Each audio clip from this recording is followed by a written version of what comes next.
Hey guys, just wanted to touch on a new topic for Social Security, Disability, and SSI. This topic is going to be about the doctor's appointments that sometimes Social Security will send you to. They call them consultative examinations. We just call them CEs, just short and sweet. But Social Security sometimes will send you to a doctor or a therapist or a specialist to get an evaluation done in order to get information on your claim. Now, they don't send everyone to these appointments. They only schedule them when they absolutely need to because Social Security has to pay for these exams. So they'll only do them when they're necessary.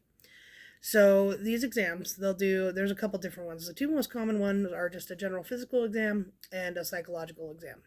Those are the most common ones. They also have others where they'll do evaluations on your hearing, on your vision. They'll do pulmonary function tests. They'll do x-rays, stuff like that.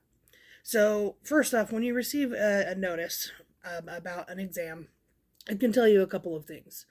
First thing is that Social Security, they have all the information that they could possibly get on your claim. Number two, that they just need more information on top of that. Lastly, it does tell you that they are trying to make a decision on your claim. So these exams are more or less kind of like the home stretch of a claim. So, if they schedule an exam, I get calls like this all the time where someone is filing Social Security for a problem with their back. And Social Security schedules a doctor's appointment. They go in, and the doctor is looking at their knee or their hips or whatever. And people are always confused because they're like, I'm not filing for that. I'm filing for my back. Why the heck are they looking at my knee? The reason for that is because they obviously already have enough information on your back.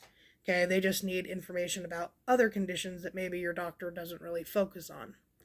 Now, these exams, while they're not quote unquote required, they do need extra information. So if you don't go to the appointments, either you can't go or you refuse to go, they're not going to deny you just because you didn't go, but they won't have enough information to make an approval on your claim. So most of the time, like 99% of the time, will be a denial if you do not go to these appointments. So it's really important to go to these appointments.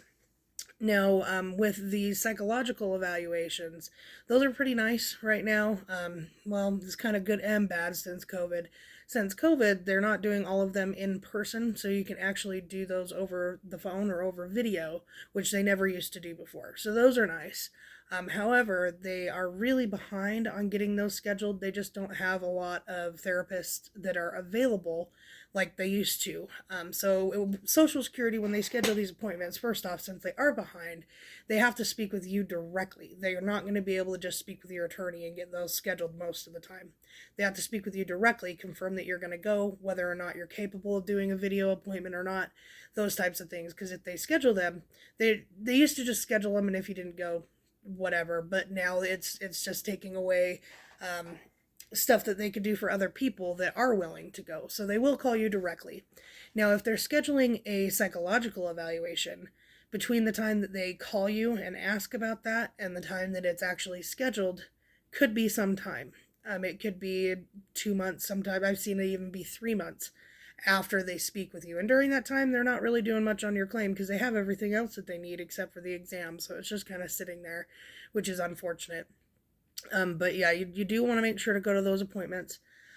Number one, be completely honest about your conditions. Don't try to minimize stuff. Don't try to, leave stuff out. Give them all the information that you possibly can. That will help your case. On the other side of that, again, be completely honest. Don't make stuff up. Don't go into the doctor's appointment with a walker or a cane or a neck brace or something that you do not need or is not prescribed by a doctor. If you do that, and the doctor, I mean, they're doctors, they're not stupid. They can pretty well tell if you're making stuff up. They will report that to Social Security. If it is reported, Social Security will then send your claim to another department that researches fraud. Because technically, you are trying to fraud the government by lying about your conditions to get on disability.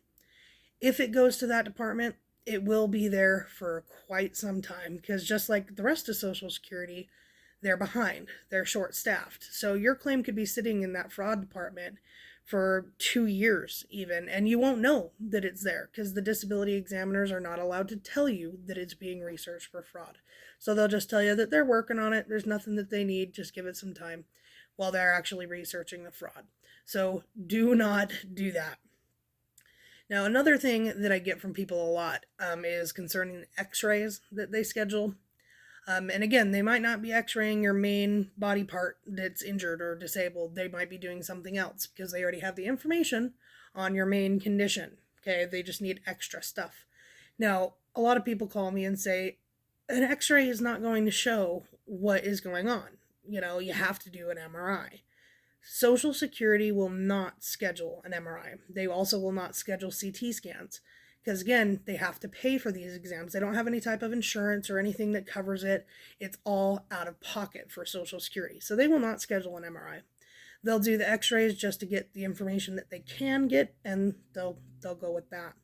So, don't be too upset. Now, another thing, if you want a doctor's appointment, Social Security, they don't take requests for those appointments. They just schedule them as needs be based on their status, okay?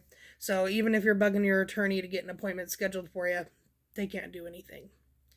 Okay, so after an appointment, if they schedule a couple of appointments, then it's after your last appointment, Social Security typically will make a decision. Now, the doctor that you see is not the doctor that's making the decision. They do not have all of your medical records. They don't know everything that's going on.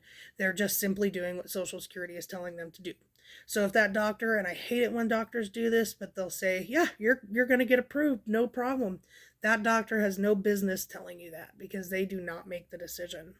Neither does your disability examiner that you probably have been speaking with or your attorney has been speaking with. Your examiner just does the groundwork. They get all the information put together and they send it to an anonymous group of doctors that work with Social Security. Each state has several. They are anonymous. You won't know who they are making the decision. And that doctor looks over everything and then makes the decision. So those exams are very important. Sometimes they seem very menial and kind of stupid sometimes. But honestly, you do need to make sure to go to those appointments. If it's a long ways away, which sometimes it is now because of their availability, you might have to travel an hour to get to these appointments. Social Security will reimburse you for money, basically, for your travel. They pay you a certain dollar amount per mile, but they only do that after you go to the appointment. They'll mail you a check, but they'll only do that afterwards. You have to fill out a form, and they'll send that to you. So anything that you can do to get to these appointments, try not to reschedule them because it will push your claim out further. But if they've scheduled an exam, just cooperate, make sure to go, and then keep an eye out for a decision shortly after that. If you guys have any questions, comment down below, subscribe to my page for more information on other topics. Any questions are welcome so that I can make other videos. Have a great day.